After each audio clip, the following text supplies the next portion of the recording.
হরে Krishna Bengali blog আর যশোদাই চ্যানেলে সবাইকে স্বাগত জানাই। কেমন আছেন আপনারা? আশা করি সবাই খুব ভালো আছেন। শ্রীরাম গুরুকুঞ্জ আশ্রমে আমরা সবাই মহাপ্রভুর কৃপায় ভালো আছি। তো এখন দেখতে পাচ্ছেন আমাদের লাট মন্দিরে কিন্তু হরিকথা হচ্ছে। ঠিক সন্ধ্যা আরতির পর হরিকথা হয়, সেটা আপনারা সকলেই জানেন। একদিন হচ্ছে শো হয়, আর হচ্ছে একদিন ভজন কীর্তন হয়, আর প্রতিদিন হরিকথা হয়। তো আজকে কিন্তু হরিকথা হচ্ছে, আর হরিকথা বলছেন আমার দাদু। তো এখানে হরিকথা হওয়ার পর আপনাদের একটু দর্শন করাই আমাদের মহাপ্রভুকে অনেক দিন আপনারা দর্শন করেননি। তার সঙ্গে একটা গোপাল দেখতে পাচ্ছেন, কত মিষ্টি দেখতে গোপাল। আর হচ্ছে এই গোপালকে কিন্তু আমাদের পরিক্রমাতে নিয়ে যাওয়া হয় দ্বাদশী দিন। এত সুন্দর লাগে পালকিতে, কি বলবো। তো যাই হোক, এখানে মহাপ্রভুকে দর্শন করলেন। খুব হালকা ফুলকা পোশাক পরে রয়েছেন, কারণ এখন গরমটা কিন্তু ভালোই পড়েছে। এতটা পরিমাণে রোদের তাপ বাইরে কিন্তু বেরোনো যাচ্ছে না। তো আমাদের ঠিক 5টার পরেই আশ্রমটা সুন্দর হয়ে ওঠে, কারণ ভক্ত সমাগম ঘটে, আর তার সঙ্গে হচ্ছে বাতাস। তো সব মিলিয়ে সুন্দর হয়, কিন্তু সকাল থেকে ভীষণ গরম, কারণ অডিটোরিয়াম হল টিনের রয়েছে, তারপর চারিদিকে পাকার রাস্তা। তো সব মিলিয়ে কিন্তু গরমটা ভীষণই পড়ে। তো যাই হোক, এখানে হরিকথা হচ্ছে, একটু শ্রবণ করুন, তারপরে আপনাদের নিয়ে যাচ্ছি আর একটা জায়গায়।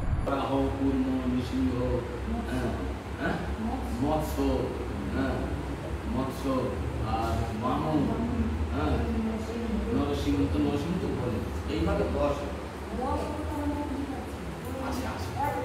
ওই চাই তো আছে। আরে ওই যে গ্রন্থে আছে, হ্যাঁ বলে ভালো করে বুঝতে। আর এখন না, এখন প্রশ্ন খুব ভালো। এই 10 অবতারের সঙ্গে এদের অবতার মিল নেই। এই ব্যাসদেব ভাগবত রচনা, এদের তো অবতার। এই অবতারের সঙ্গে ওই অবতারের কোনো। এখানে দেখুন, এখানে আপনারা দেখছেন যে দুটো গাড়ি নতুন এসেছে। আপনারা কি ভাবছেন আমাদের আশ্রমে গাড়ি কেনা হয়েছে দুটো? আসলে তা না, আশ্রমের একজন ভক্ত, আমি পরিচয়টা দিই, সেটা হচ্ছে আমাদের যে পূজারী রয়েছে, অর্থাৎ একাদশীতে আপনারা যে লাবড়া ব্যঞ্জন খেয়ে ধন্য ধন্য করেন, সেই পূজারীর ছেলেরই কিন্তু এই গাড়ি। তো গাড়ি কেনা হয়েছে দুটো, একটা হচ্ছে ভাগনার আর একটা হচ্ছে এই যে কাকু। তো দুটো গাড়ি কিন্তু কেনা হয়েছে, মন্দিরে আনা হয়েছে সবার প্রথম পুজো করার জন্য। তো আমি তো কাকুকে বলে দিয়েছি গাড়ি কিন্তু আশ্রমে ঢুকেছে আর বেরোবে না। তো কাকু বললো হ্যাঁ রেখে দাও, গাড়ি থাকলে তো হবে না, তোমাদেরকে চালাতে হবে। আসলে আমিও গাড়ি চালাতে জানি, কিন্তু একবার শিখেছিলাম গাড়ি চালানোর জন্য। তো মানিকতলা থেকে আমাদের বাড়ি অবধি এনেছিলাম গাড়ি, তারপর কিন্তু আর চালানো হয়নি। তো যাই হোক, গাড়ি থাকলে তো হবে না, চালাতে হবে গাড়ি, না হলে তো বসে যাবে। আর আমার বাবা প্রোগ্রামে নিয়ে যায়, আমাদের যে মারুতি রয়েছে সেই মারুতি নিয়ে যাওয়া হয়। তো এরপরে আবারও আমাদের কিন্তু হচ্ছে সিলেকশন হচ্ছে, আরও কিন্তু গাড়ি কেনা হবে। তো তখন আপনারা দেখতেই পাবেন, যেহেতু ব্লগ প্রতিদিন দেখছেন, তো আপনাদেরকে অবশ্যই আমি দেখাবো। তো ইতিমধ্যে আপনারা দেখছেন যে দুটো গাড়ি একই রকম কিন্তু কেনা হয়েছে। দুটো গাড়ি মামা ভাগনা কিনেছে, কিনে এনেই কিন্তু আশ্রমে চলে এসছে পুজো দেওয়ার জন্য। আসলে যে কোনো মাঙ্গলিক কাজে কিন্তু ওনারা এই মন্দিরেই আসেন। তো সেই জন্য আমাদের মহাপ্রভুর আশীর্বাদ নিয়ে কিন্তু গাড়ি চালানো শুরু করবে। তো দেখতেই পাচ্ছেন গাড়ি দুটো কিন্তু ভীষণ সুন্দর, আর হচ্ছে গাড়ির ভেতরের যে যা কিছু সেটাও কিন্তু অনেকটাই সুন্দর, আমি কিন্তু দেখেছি। তো যাই হোক, এখানে পুজোর জন্য কাকু অনেকগুলো ফুল নিয়ে এসছে, মানে রজনীগন্ধার চেন নিয়ে এসছে, আর চারিদিকে আমার ভাই কিন্তু তিলক এঁকে দিচ্ছেন। আমাদের এটা নিয়ম, যে কোনো গাড়ি বা যা কিছুই হোক না কেন, সে যদি নতুন পুজো হয় তাহলে কিন্তু তিলক দিয়ে তারপরে নারকেল ভাঙা হয়। তো এটাই হচ্ছে আমাদের আশ্রমের নিয়ম। তো এখানে পুজো হচ্ছে, পুজোর সব কিছু কিন্তু রেডি হয়ে গেছে, মিষ্টান্ন, ফুল, ধূপ সব কিছু এখানে রয়েছে। এইবার হবে পুজো। তো পুজোটা আপনারা দর্শন করুন, আমাদের গুরুকুঞ্জ আশ্রমে কেমন গাড়ি পুজো হয় সেটা আপনারা দর্শন করুন। বিশ্বকর্মা পুজোর দিন তো দেখার মতো হয়, লাইন ধরে গাড়ি থেকে যায়, কারণ আমাদের আশ্রমে 4 চাকা, 2 চাকা, 1 চাকা সব রকম গাড়ি আছে। তো সেই জন্য কিন্তু বিশ্বকর্মা পুজোতে দেখার মতো থাকে। তো যাই হোক, এখন আপনারা একটু দর্শন করুন, গাড়ি পুজো হচ্ছে। হরে কৃষ্ণা।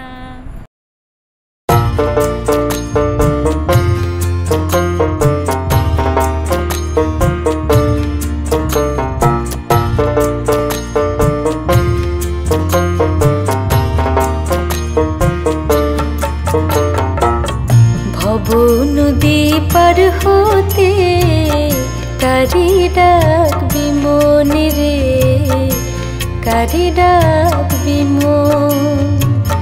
ভব নদী পার হতে কারে ডাকবি মন রে, কারে ডাকবি মন।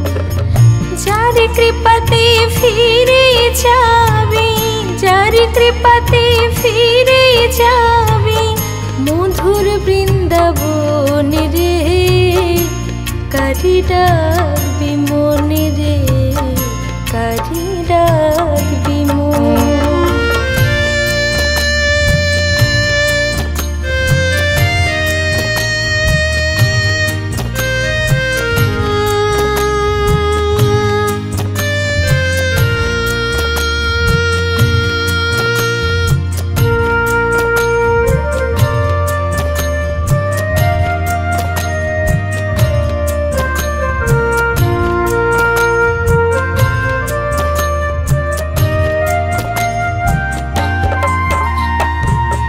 কোথা হতে কোথায় এলি, কোথা আবার যাবি চলে।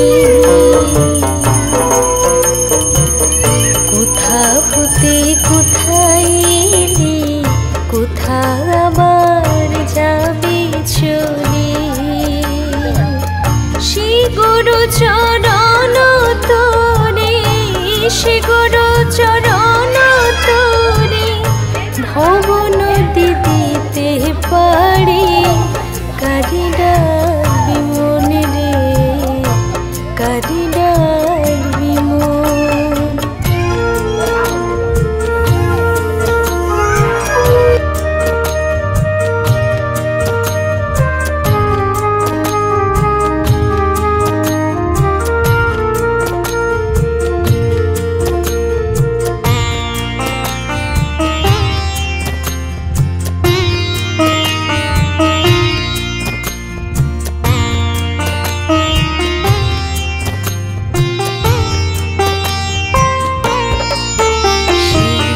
জগৎ গুরু হয়ে গুরু হলেন কান্ডারি, জগৎ গুরু হয়ে গুরু হলেন কান্ডারি। তার কৃপাতে চলবে তোরে, তার কৃপাতে চলবে তোরে, তারে করু সর, কারে ডাকবি মন রে, কারে ডাকবি মন। ভব নদী পার হতে কারে ডাকবি মন রে, কারে ডাকবি মন। মন রে